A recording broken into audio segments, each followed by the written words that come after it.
If you've made it this far, I'd love to know, where in the world are you watching from? Drop your country or city in the comments below. It's always inspiring to see how these ancient whispers reach across borders and hearts. And if you found value in today's message, don't forget to subscribe and turn on the bell so you never miss a tale that stirs the soul.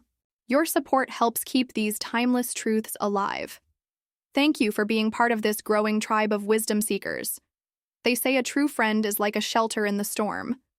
But what happens when the shelter is only there on sunny days? There was once a man who believed he was surrounded by friends. He was generous, always ready to help, always showing up when others needed something. People praised him for his kindness. His phone never stopped ringing. Invitations flowed like water, and he thought, this is what it means to be loved, to be valued, to belong. But life, as it always does, shifted. A series of hardships hit him like waves crashing on the shore. He lost his job, his finances fell apart, his confidence wavered, and for the first time in years he needed help. Not much, just a listening ear, a hand to hold, a friend. He reached out to the same people he had once lifted up, but now their phones were suddenly on silent. Their schedules, once so free, were now too busy. The warmth in their voices faded. Some even disappeared entirely. At first, he blamed himself. Maybe he was asking for too much. Maybe he had become a burden. But then the truth settled in, like dust after a storm. Not everyone who acts like a friend is truly a friend. You see, some people are only there for the good times. They love the version of you that is useful, entertaining, or convenient. They are not drawn to your soul. They are drawn to your benefits. The moment you become inconvenient, they vanish, like smoke. This realization hurt, but it also brought clarity. He began to see who was real. The ones who checked in without being asked. The ones who offered help without being prompted. The ones who stayed when there was nothing to gain. And in their quiet loyalty, he found something rare. True friendship. It is better to walk alone than to walk with those who are only pretending to care. Better to have one real friend than 100 shadows. Life is too short to waste on people who only remember you when they need something. So guard your circle. Be kind but not naive. Give, but don't let yourself be drained. And when the storm comes, as it always does, watch who stays by your side. Because it is in those dark moments that the truth is revealed and the masks fall away. In the end, it's not about how many friends you have. It's about how many would carry your burden as if it were their own.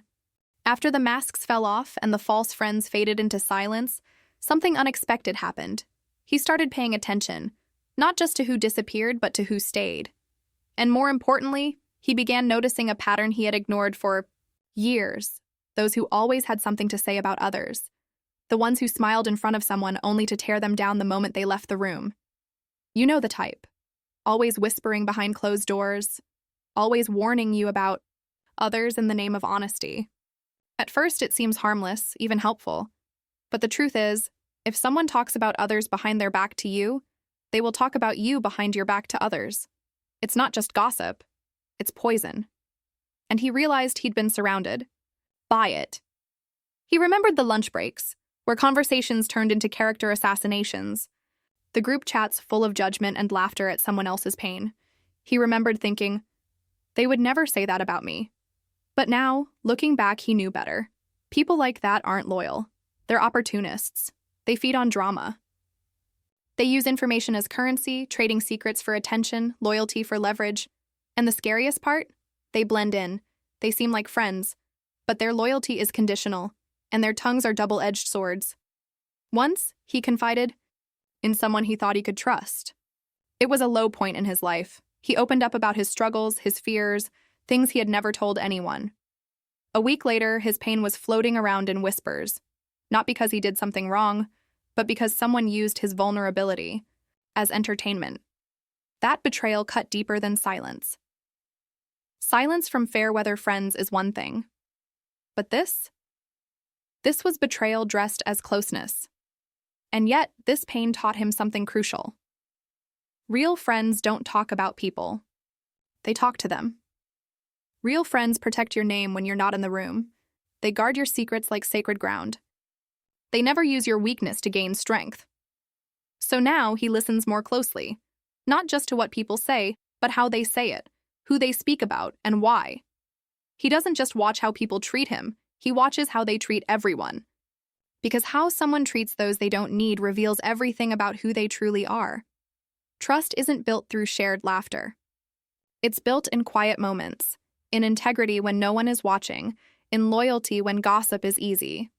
Be slow to trust, but once you do, trust the ones who walk in truth, even when it's inconvenient. In a world full of noise, find the ones who speak life. In a room full of whispers, find the ones who remain silent.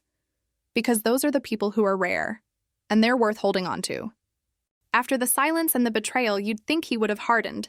You'd expect him to shut down, to stop trusting, to build walls no one could climb. And for a while, he did.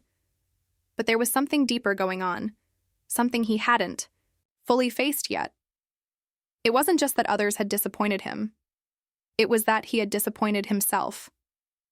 Not because he wasn't good enough, but because he kept showing up for people who never showed up for him. He gave his time, his energy, his loyalty over and over again to people who took it all and offered nothing in return. He defended them when they weren't around. He celebrated their wins, mourned their losses, picked up the phone at 2 a.m. when no one else would. And when his own world started to fall apart, silence. Not even a text. Not even a, "You okay?" And that's when the real heartbreak hit. Not just the pain of being forgotten, but the painful realization that he had trained people to treat him this way. That somewhere along the way, he made excuses for their absence, gave them passes they didn't earn, and held on to dead-weight relationships just to avoid feeling alone. But being surrounded doesn't mean you're supported, and that's when he finally understood. The people who are always there for others often have no one there for them, because they've been cast into the role of the strong one, the fixer, the listener, the rock. Everyone leans on them, but no one stops to ask, who do they lean on? So he stopped overextending himself. He stopped pouring into cups that never poured back. It wasn't bitterness. It was survival. Self-respect. He realized you can't keep bleeding for people who wouldn't even give you a Band-Aid. You can love people and still walk away. You can forgive and still choose peace. You can be kind, generous, loyal, and still say, I'm done. Because love isn't proven through how much pain you can endure for someone. It's shown through boundaries, through balance, through reciprocity. So now he watches actions more than words.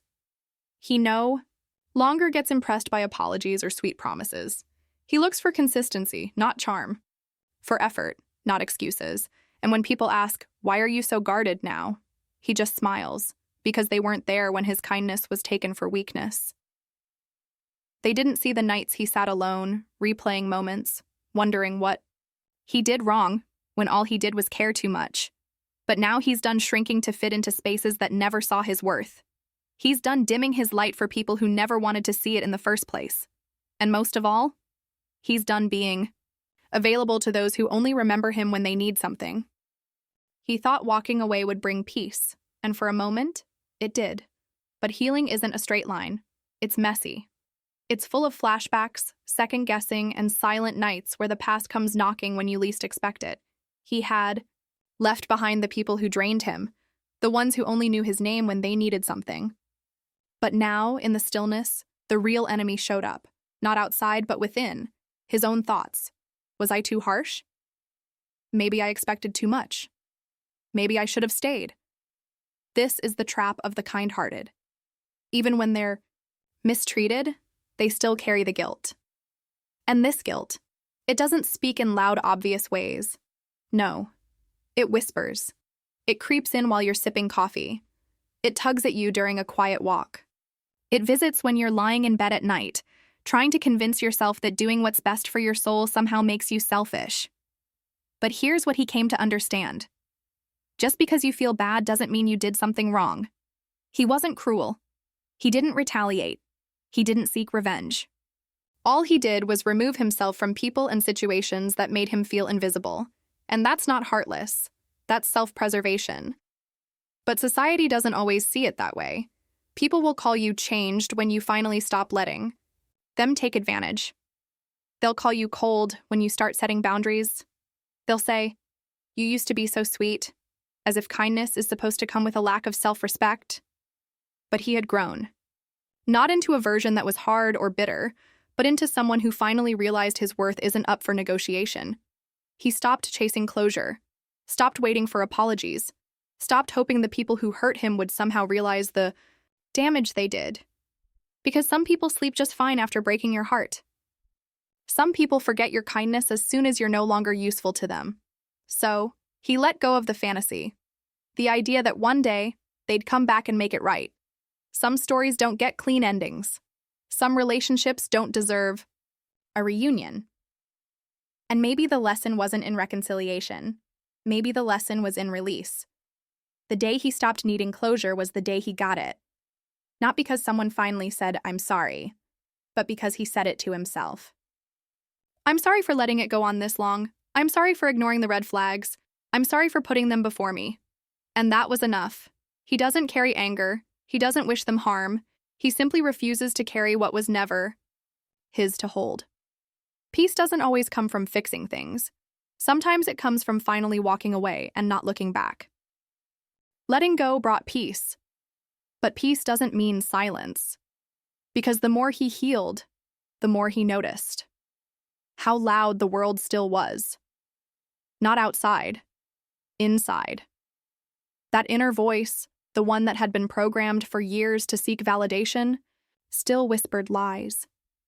It told him he needed to be more, do more, prove more. It didn't matter that he had walked away from the wrong people. He was still haunted by old versions of himself. The people pleaser, the fixer, the one who always kept the peace even when it cost him everything. See, no one talks about this part, the part where you finally choose yourself. But the guilt clings like a shadow. You start questioning every move. You wonder if maybe you were the problem. You replay old conversations, trying to find the moment when everything fell apart. And that's when it hits you. Healing isn't just about who you walk away from. It's also about who you choose to become. He realized he had been wearing masks his whole life, smiling when he wanted to scream, nodding when he wanted to walk away, saying, "It's okay," when it really wasn't, not anymore. He decided it was time to meet the version of himself that had been buried beneath years of self-sacrifice. The version that didn't ask for permission to exist. The one that didn't shrink just to make others comfortable. But here's the twist. When you grow, you lose more than people. You lose illusions. You lose the fantasy that if you just love harder, they'll finally love you back. You lose the belief that your worth is tied to how much you can endure, and that's a painful truth. He had spent so long trying to prove he was enough, he never stopped to ask, enough for who? For what? That was the turning point. He stopped chasing perfection, stopped bending just to be accepted, stopped apologizing for being too much or too emotional or too honest. He realized those were just labels used to silence his truth. So he made a decision. From now on, he would live unfiltered. Speak without shrinking, walk without guilt. Love, yes, still love, but not at the expense of himself. Because he had learned that boundaries weren't walls, they were doors. Doors to self-respect, doors to peace, doors to people who didn't need him to bleed just to feel seen. And as he looked around, older, wiser, maybe even a little jaded, he didn't see loss anymore. He saw freedom, the freedom to stop explaining himself, to stop begging to be understood, to stop shrinking in rooms where his truth didn't fit. Because the moment you choose yourself, fully and unapologetically, you stop chasing the love that asks you to abandon who you are. And that, right there, that's where the real healing begins. He had finally found peace, real peace.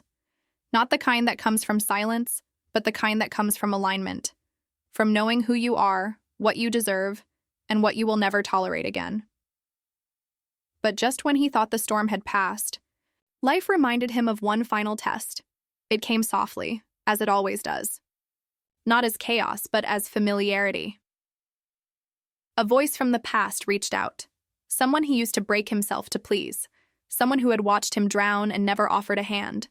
Now they were back, saying all the right things, apologizing, reminiscing, promising that things were different now. And for a split second, he hesitated. Because the heart remembers comfort, even if it came wrapped in pain.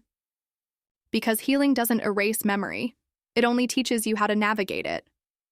He could feel the old patterns calling, the urge to give people one more chance, to hope that maybe, just maybe, this time they meant it. But then he remembered he didn't climb all this way just to fall for the same trap again. He didn't rebuild his soul just to hand it back to the same hands that once shattered it. Growth had taught him many things, but above all, it taught him this. Not everyone deserves a second chance at the version of you that had to die just to survive them. So, he said no. Not out of anger, not out of pride, but out of deep, unshakable clarity. Because when you've done the work, when you've walked through fire and come out whole, you realize some bridges were meant to burn, some closures never come in the form of apologies, and some peace is only protected when certain doors stay shut. He looked back one last time, not with regret, but with gratitude. Gratitude for the pain that woke him up, for the heartbreak that cracked him open, for the loneliness that forced him to meet himself. He realized that healing isn't always about mending things. Sometimes it's about finally accepting that what's broken was never yours to fix. It was never his job to be the glue in everyone else's chaos. Never his role to carry the emotional weight of people who refuse to carry their own. And as he turned away from the voice of his past, he stepped deeper into the life he was building. A life not built on fear or guilt or obligation, but on self-respect, truth, and unwavering boundaries. He no longer needed to prove his worth. He no longer needed to revisit old wounds to validate his healing. Because the strongest version of him wasn't the one who got even. It was the one who moved on, without needing closure, without needing to be understood. And that's the quiet power of a healed man. Not louder, not angrier, just free. Freedom felt good. But here's the thing. No one talks about freedom, real freedom, is also lonely. When he walked away from the wreckage of his past, he didn't just leave people behind. He left versions of himself. The people pleaser, the fixer, the one who always stayed silent to keep the peace. And now, in the quiet, in the clean space he had fought so hard to create, he was left with one question echoing in his mind. Who am I? When I'm not saving everyone else? The silence didn't scare him. Not anymore. What scared him was the realization that so much of his identity had been built on pain, on surviving, on being needed. Without the chaos, without the dysfunction, without the constant emotional firefights, he had to face the man in the mirror. For real. And what he saw wasn't weakness. It was rawness, unpolished truth, the uncomfortable space between who he used to be and who he was becoming. That's the thing about growth. It's not always forward motion. Sometimes it's stillness. Sometimes it's staring down your old self, the one who let people walk all over him, and saying, I forgive you, but we're not going back. He started choosing different. Not louder, not faster, just clearer. He said no to things that used to drain him. He stopped explaining his boundaries to people who never respected them in the first place. He found joy in simplicity. Early mornings, quiet walks, moments of stillness that used to feel like punishment but now felt like peace. And slowly, he began to realize healing isn't just about avoiding pain. It's about rebuilding identity. He wasn't just the man who escaped a toxic past. He was a man who knew how to stand alone, who knew the value of his time, his energy, his heart. But even then, the world kept testing him. New faces, same games, opportunities disguised as lessons, people who smiled like friends but carried the same knives he'd learned to dodge. This time, though, he didn't flinch, because once you've walked through the fire, you learn to smell smoke from miles away. You don't ignore red flags just because they come wrapped in charm. You trust your gut, even when your heart wants to believe otherwise. And in that awareness, he found something deeper than freedom. He found ownership, ownership over his choices. His space, his energy, no longer reactive, no longer desperate to belong. He belonged to himself now. And that kind of power? It's not loud.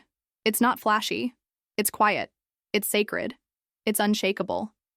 Because the man who used to bend, now, stands firm. The man who used to beg for love now walks in self-respect. And the man who used to chase peace, now is peace.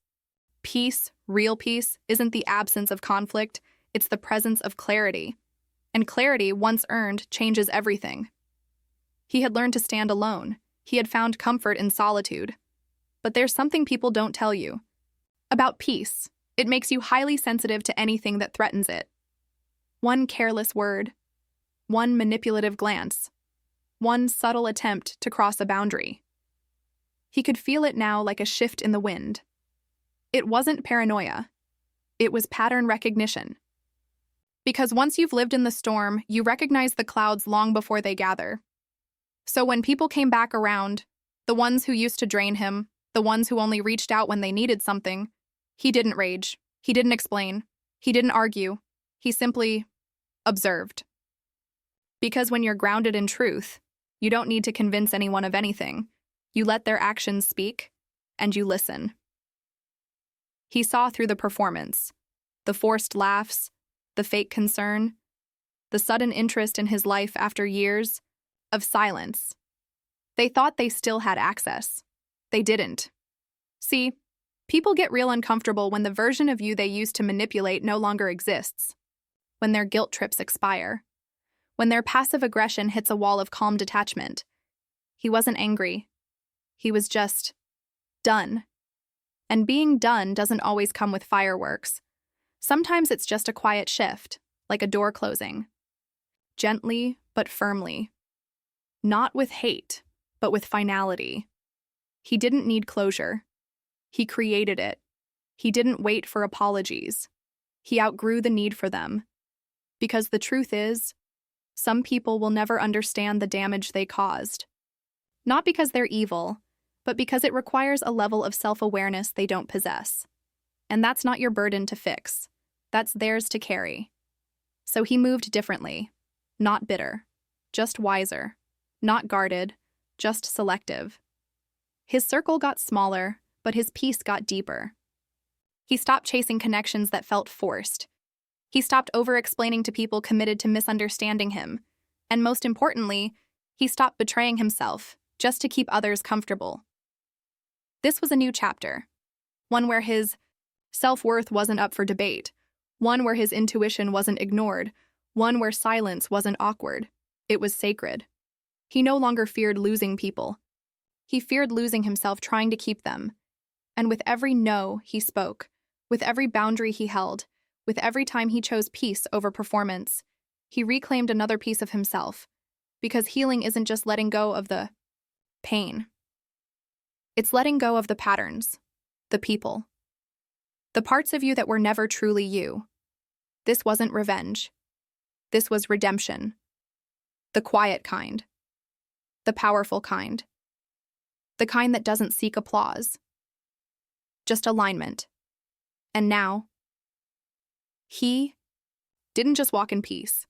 He protected it, with everything he had. He had learned to protect his peace, not with walls, but with wisdom. And yet life had one more lesson waiting, because once you heal, once you grow, once you evolve, the world will test you to see if you really meant it.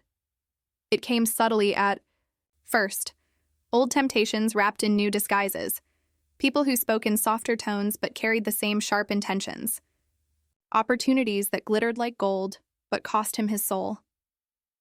He paused. He breathed. And for the first time, he didn't react out of fear or habit. He responded from alignment. Because healing doesn't mean you'll never be triggered again. It means when you are, you don't fall apart. You stand still. You listen deeper. And then you choose. He remembered who he used to be. Always bending, always fixing, always apologizing for the space he took up. But not anymore. Not after. Everything he had to survive just to find peace. So when the test came, and they always come, he didn't crumble. He didn't run. He met them with quiet fire. That's the thing about growth. It isn't loud. It's not fireworks and speeches. It's restraint. It's discernment. It's the strength to walk away without making a scene. Someone from his past showed up, familiar smile, familiar lies. They thought they could pick up where they left off, but they weren't talking to the same man anymore. The old version of him would have entertained the drama, explained his worth, tried to fix what wasn't his to fix. This version? He just smiled, said nothing, and walked away. Because not everything deserves a response. Not every invitation needs to be accepted. Not every war is yours to fight. He had learned the art of not engaging, not out of weakness, but because he finally understood his energy was sacred. And he wasn't about to waste it proving a point to someone who had already shown him who they were. Let them think what they want. Let them spin their stories. He had nothing to prove, only peace to preserve.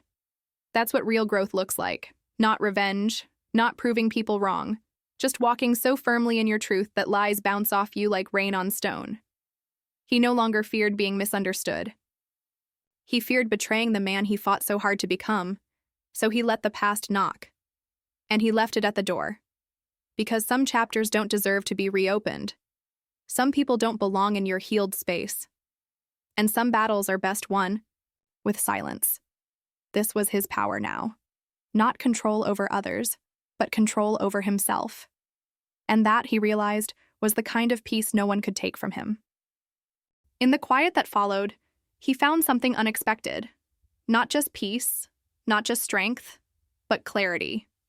Because once the noise fades, once you stop fighting battles that aren't yours, and walk away from people who were never meant to stay, you begin to hear the voice that's been whispering inside you all along, the voice of truth, of purpose, of legacy. He realized then, this journey was never just about healing the wounds. It was about uncovering who he truly was underneath the pain, the patterns, and the people who never really saw him. He had spent years surviving. Now it was time to live, but not the kind of life that chases applause or validation. No, the kind of life that feels aligned, rooted, whole. He looked around. Everything had changed. But the most powerful transformation wasn't external. It was internal. He no longer needed chaos to feel alive. He didn't crave closure from the ones who hurt him. He didn't need everyone to understand his story. Because he understood himself. That was enough. He had learned that real freedom doesn't come from controlling the world around you. It comes from mastering the world within. So he made a promise. Not to be perfect, not to be fearless, but to be honest. With himself, with his path, with what he was no longer willing to carry. He knew now, not everyone could come with him. Not everyone would clap for his growth. Some would resent the distance, misinterpret the silence, or call it arrogance when really, it was just boundaries. But he made peace with that. Because when you finally walk in your truth, you stop asking for permission to exist. You stop shrinking to make others comfortable. You stop explaining why you choose peace over chaos, solitude over noise, healing over repeating. He understood now. The real test wasn't whether he could let go. It was whether he could keep walking when the past tried to pull him back, and he did. Step by step, breath by breath. Choosing himself again and again, not in a selfish way, but in a sacred one. Because after everything he lost, after everything he endured, he finally realized the most valuable thing he would ever protect was his own soul. No more performing. No more pretending, no more playing small. He was done surviving. It was time to live, fully, deeply, quietly, powerfully, not in the spotlight. But in the truth, and in that truth, he was free. If this story spoke to you, if it echoed something you've been through, or stirred something deep within, don't just let it pass in silence. I want to hear from you. Where are you watching from? What part of this journey hit you the hardest? What have you had to walk away from in order to find peace? Your voice matters. Not just to me, but to others who are quietly watching, quietly healing, and maybe quietly breaking. When you share, you remind someone else that they're not alone. You create a space where growth, pain, and truth can exist together. So, drop a comment below. Share your thoughts, your story, or even just a single word that this video made you feel. And if this kind of soul-deep content speaks to you, don't forget to hit subscribe. There's more to come. Stories that heal, lessons that awaken, and wisdom that's been waiting for you. Let's grow together. Right here. One truth at a time.